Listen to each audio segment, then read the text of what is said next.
शासनाला खोटी माहिती देऊन आणि बनावट कागदपत्रांच्या आधारे निवडणूक लढवणाऱ्या जामोटी ग्रुप ग्रामपंचायतीच्या सरपंच वंदना पोपट ठाकरे यांना विभागीय अपर आयुक्तांनी अपात्र घोषित केले आहे.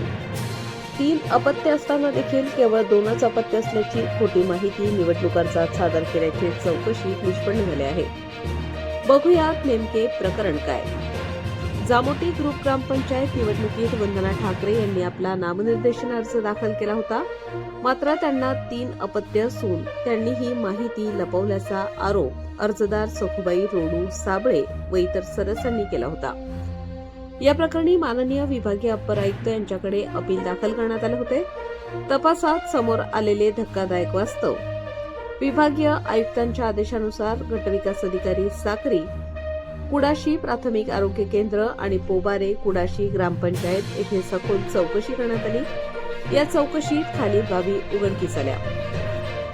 सरपंच वंदना ठाकरे यांनी माहेरच्या काकसेवळ ग्रामपंचायतीतून आपल्या पतीचा भाऊ विजय मणिराम ठाकरे यांच्या नावाने खोटा जन्मदाखला तयार करून घेतला होता.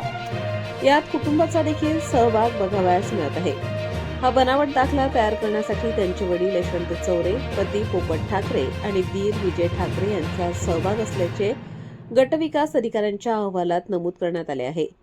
अपत्यांची खातरजमा चौकशी दरम्यान संबंधित 3ही अपत्ये ही वंदना ठाकरे यांचीच असल्याचे सिद्ध झाले. दोन्ही कर्मचाऱ्यांवरही कारवाईची टांगती तलवार. या प्रकरणात कर्तव्यात कसूर केल्याबद्दल धुळे जिल्हा परिषदेचे संबंधित ग्रामसेवक आणि कर्मचाऱ्यांना कारणे दाखवा नोटीस बजावली आहे. त्यांच्यावर दोषारोपपत्र सादर करण्यात आले असून पुढील शिस्तभंगविषयक कारवाई सुरू करण्यात आली आहे. बघूयात काय आहे विभागीय आयुक्तांचा निकाल.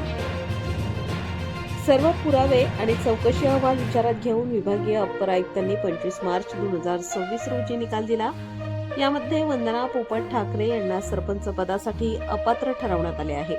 अर्जदारांच्या वतीने ॲडव्होकेट भारतभूषण एल लोखंडे आणि ॲडव्होकेट धनंजय जी देवरे मालेगाव यांनी प्रभावी युक्तिवाद केला.